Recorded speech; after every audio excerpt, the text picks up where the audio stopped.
watching The Final Play from Fox 8 Sports. Certainly Drew Brees' contract situation, something the Who Dat Nation is watching very closely. Doug, let's start with you. Franchise tag as a former agent, pros and cons of using that tag. Well, the only pro is that they keep Drew Brees through next year. That's the only pro. The con is they lose it on using it on Carl Nicks. And also, too, again, it's going to stretch out the negotiation maybe to the beginning of the season. It might even stretch it out to the end of the next season if they don't agree to a contract. The big con for Drew Brees is if he does play under that one-year contract next year and he gets hurt, he's done. Whereas if he did structure a 5-year contract with maybe $40 or $50 million of guaranteed money, then he would be guaranteed that, a la Peyton Manning. I mean, it certainly is it's a complicated negotiation. It's a negotiation that we're all watching. But something that really kind of struck me here is WIST reported that the Saints made an offer to Brees before the 2011 season to make him the highest paid player in the NFL. But at that time, Tom Condon was negotiating Brees' contract. He still had Peyton Manning's contract to do. At that time, Tom Brady was the only one that had been set. So to me, there was no reason for Tom Condon to agree to a deal when he still had 1 year left, while at the same time he's trying to set the market with Peyton Manning. Tom Condon, how much of a role is he playing in all this? Well, I think he plays a big role when you look at his ability to be able to set the market for quarterbacks. And again, he's trying to get the best deal for not just Brees, but for Peyton as well. So, again, it is kind of disheartening when you look at what Brees has done for this community, what he did for the team, and everything we've heard from Brees that he wants to make sure they keep this core together. To be fighting over $5 million at the end of the day, between $18 and $23 million, and then you had a chance at the beginning of the season to put this behind you and to have the richest contract in the history of the NFL. It's a tough situation, and I don't know what this tells the rest of the team. How can you ask a Carl Nicks or a Marcus Colston now to take less money up front, to take less money in the first couple of years of their deal, when the leader of the team is not willing to do it? Well, and who knows who's on the inside of that negotiation, whether it's Drew Brees or Tom Condon. But obviously it was Tom Condon or Brees' side that leaked the original negotiations to ESPN. At what point in time does Brees step in here and say something?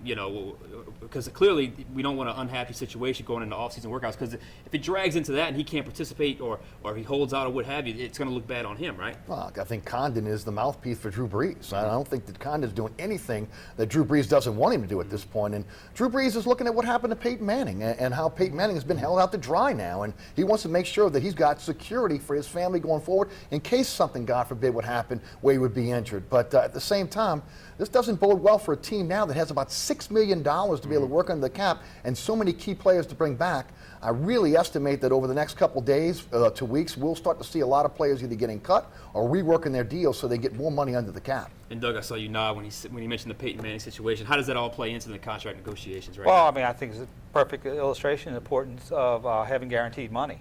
And again, that's what I'm sure that was a big sticking point, is not only the length of the contract, the size, how much of it is guaranteed. And of course, Drew Brees wants as much guaranteed money as possible, and he could see what happens if you don't. So it was very important. Eric, are you surprised it's taking this long? I am, especially when Larry Holder came out with the story that, again, he was offered the richest contract in the history of the NFL. I am shocked that it's taken this long, especially knowing what Drew Brees means to not just the organization, but to the city. You would have figured that he would have tried to make it a cap-friendly deal so that he can keep this core together. Look, Drew Brees has got a short time left in the NFL, and again, that window's closing for him to be able to win another championship. The hope is that obviously you can keep him here long-term and be able to win and maybe one or two more. It's going to be tough if they got to tag him over the next couple years because all that money is obviously due up front. And can the Saints afford to pay Drew Brees $23 million? Let's be real.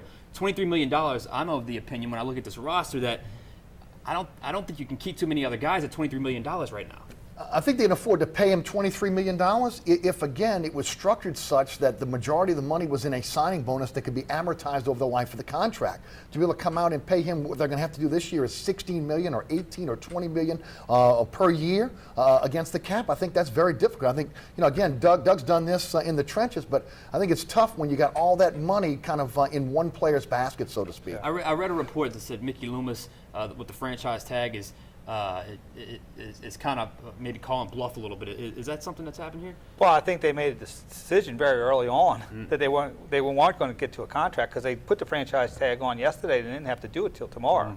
And again, I think one of the things that is a delicate balance for Mickey Loomis is how do you sign Drew Brees, but still have enough money left over to sign his core players? And, you know, that may be mutually exclusive, and it may not happen. So I don't think Tom Condon apparently was too concerned about that, and that's a big challenge. All right. Well, do you guys think this deal gets done this season? No, I don't. I think it's going to linger probably till the season's over. You know, again, I think the most pressing need right now is for the Saints to be able to get some money under the cap to be able to make sure that they get the key players signed, guys like Nix, guys like Colston, and then have money left over to be able, again, to upgrade this defense. I think that's the focus now. Drew Brees is where he's at right now, at least for the short term. Doug, do you think this deal gets done this season? I think it's going to go through training camp, and I think it's going to. And I think at some point you're going to have Fisher cut base sometime before the first game of the season. And last question here, you know, when I posted this on Twitter, the original report on ESPN, and then the reports about the franchise tag, immediately fans, you know, some in support of Brees, pay the guy, some calling him greedy. Does Drew Brees' reputation take a hit in this whole process? No, I don't think it takes a hit, but I mean, again, you can't play both sides. You can't in one breath say that you're looking out for the entire team and you want to make sure you get your core players back, and then in the next breath find out that you were offered the richest contract in NFL history and be set in stone that you want $23 million a year. So again, I don't think you can play both sets of guys against the middle. Bottom line is, Drew Brees wins, Drew Brees beloved. What do you think? I think Drew Brees has all the leverage, and he's using it. All right, Eric Asher, Doug Sunseri, great work.